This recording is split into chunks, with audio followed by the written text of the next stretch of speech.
Assalamualaikum warahmatullahi wabarakatuh. Selamat pagi kelas 3. Selamat datang di pembelajaran jarak jauh SDS Kartika 104. Apa kabarnya hari ini? Semoga kalian semua dalam keadaan sehat dan semangat. Oh ya, di sini Bulan mau mengingatkan ya dari awal, tolong disimak baik-baik videonya ya, karena Bulan akan sampaikan tugasnya di pertengahan video, tidak di akhir video. Jadi dimohon untuk simak videonya baik-baik. Nanti tugasnya ada di slide tengah-tengah, oke? Oke.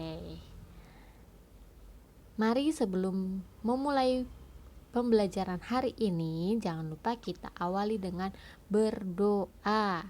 Dibiasakan berdoa ya sebelum dan sesudah kegiatan. Oke.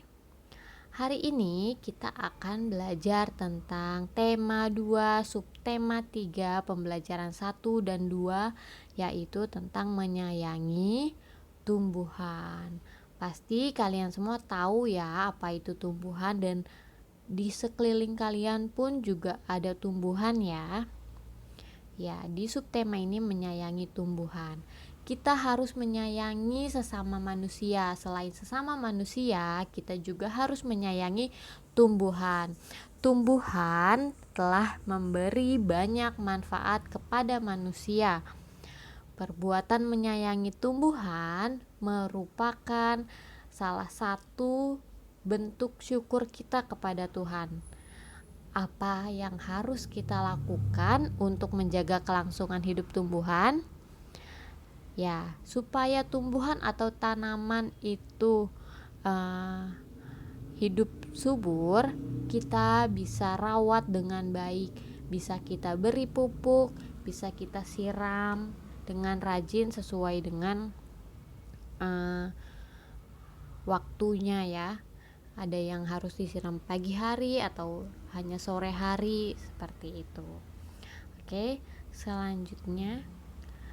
Nah, setelah ini Bulan tuh punya hasil teks wawancara cara menanam tanaman anggrek. Tapi di sini Bulan mau jelaskan dulu, wawancara itu apa ya?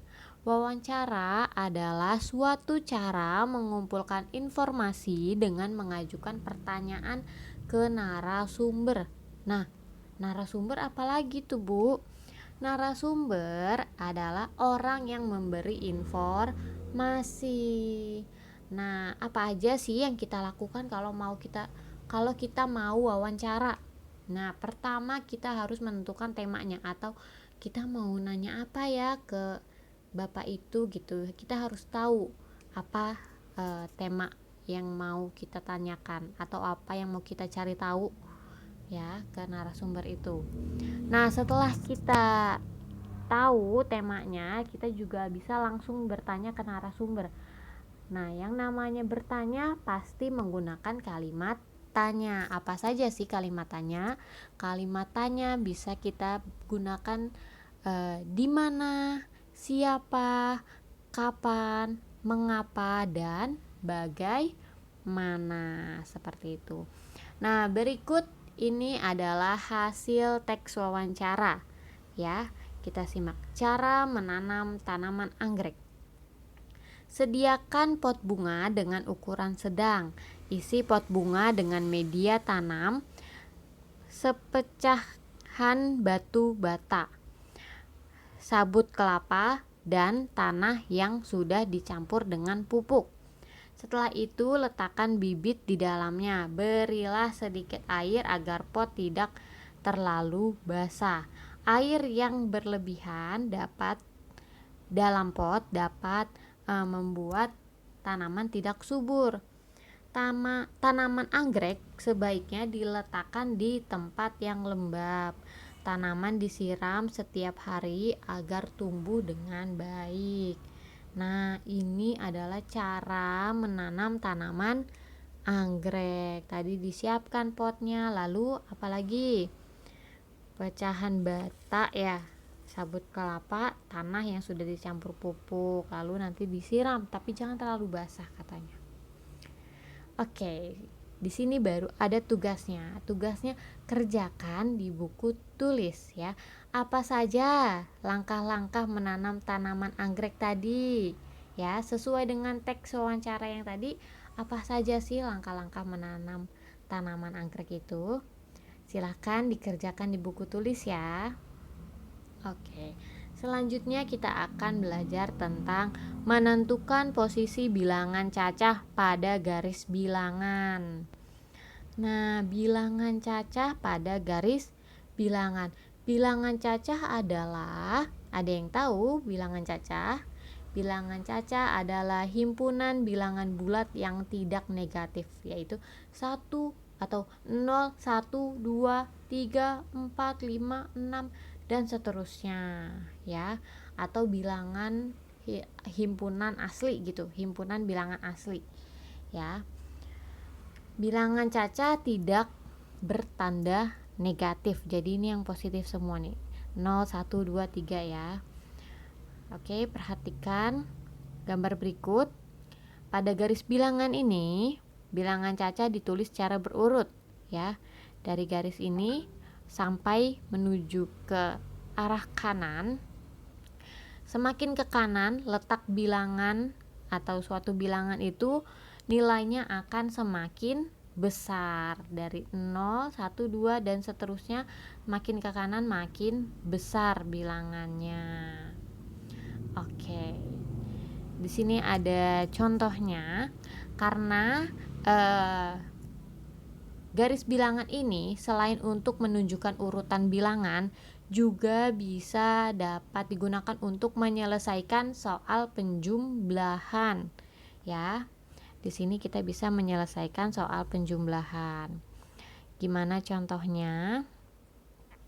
Ya, jadi di sini ada 3 ditambah dengan 2.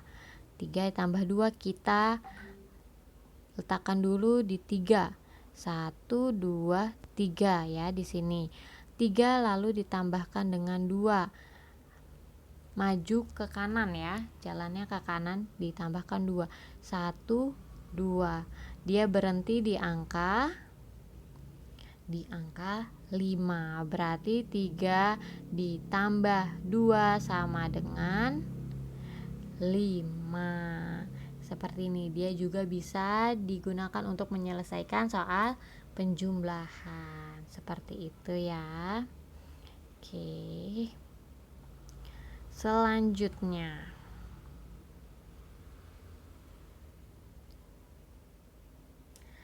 nah, di sini kita akan selesaikan soal cerita.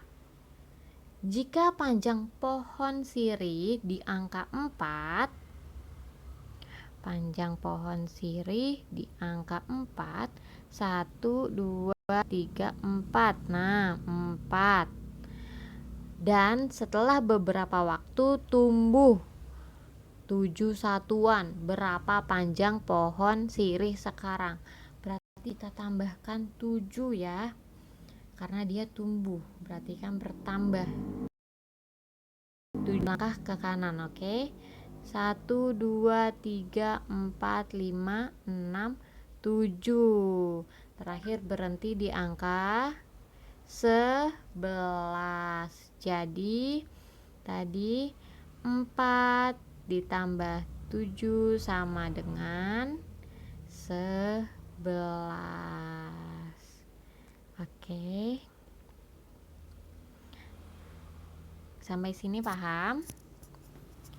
Ya, ini garis bilangan yang digunakan untuk menyelesaikan soal penjumlahan ya. Selanjutnya, nah ini ada tugasnya. Tugasnya yaitu latihan di buku tema 2 halaman 115 dan 116, nomor 1 sampai dengan 5. Ditulis garisnya ya, seperti tadi.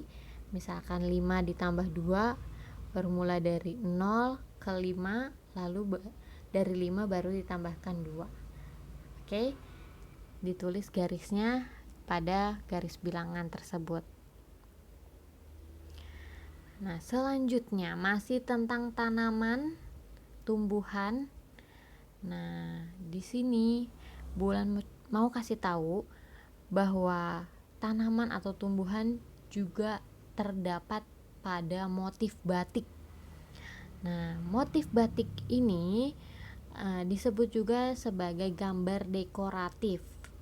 Kenapa? Karena gambar hiasan atau di sini tuh motifnya tuh gabungan dari tumbuhan, hewan atau alam. Jadi gambar dekoratif adalah gambar hiasan dari gabungan beberapa motif.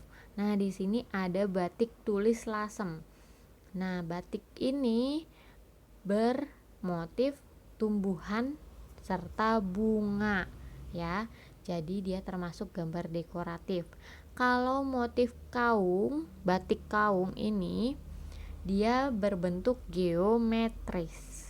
Oke, seperti ini ya contohnya. Yang sebelah kiri batik tulis lasem, yang sebelah kanan batik kaung ya. Batik merupakan gambar dekoratif. Oke, selanjutnya hak dan kewajiban. Setiap anggota keluarga mempunyai hak dan kewajiban masing-masing. Hak dan kewajiban tergantung pada peran di dalam keluarga itu sendiri. Di dalam keluarga ada ayah, ibu, dan anak-anak. Kewajiban ayah melindungi anggota keluarga dan mencari nafkah. Kewajiban ibu merawat anak-anak serta mengurus rumah tangga. Kewajiban anak itu apa ya? Anak berkewajiban untuk menghormati orang tua, untuk belajar dengan tekun, seperti itu. Kewajiban anak juga termasuk tugas-tugas yang harus dilakukan di rumah. Seperti Dayu ini yang digambar, contohnya Dayu ini mempunyai kewajiban atau tugas di rumahnya yaitu menyiram tanaman. Nah, kalian ada nggak tugas di rumah? Ya, kewajiban di rumah yang harus kalian lakukan. Apa kalian harus sama seperti Dayu menyiram tanaman atau membantu ibu mengangkat pakaian, jemuran seperti itu? Ya, di sini Bulan pengen tahu. Jadi kalian tolong tuliskan anggota keluargamu di rumah beserta tugasnya masing-masing. Ini juga tugasnya dikerjakan di buku tulis ya, seperti tugas yang pertama tadi. Jadi yang matematika hanya matematika yang di buku tema ya. Yang pertama tadi wawancara, hasil wawancaranya tulisnya di buku tulis. Yang ini juga di buku tulis. Tuliskan anggota keluargamu di rumah beserta tugasnya masing-masing. Ayah, di rumahmu ayah bertugas apa, ibu bertugasnya sebagai apa di rumah, dan dirimu aku atau boleh ditulis nama ya, Wulan tugasnya apa gitu, kakaknya tugasnya apa, ditulis ya. Misalkan ada adiknya 2, boleh ditulis adik yang pertama namanya siapa, adik yang kedua namanya siapa, dituliskan. Oke. Jangan lupa tugasnya dikumpulkan sesuai dengan waktu yang sudah ditentukan. Kerjakan tugas dengan semangat dan penuh tanggung jawab. Terima kasih telah menyaksikan video ini. Sampai ketemu di pembelajaran selanjutnya. Wassalamualaikum warahmatullahi wabarakatuh. Tetap jaga kesehatan ya.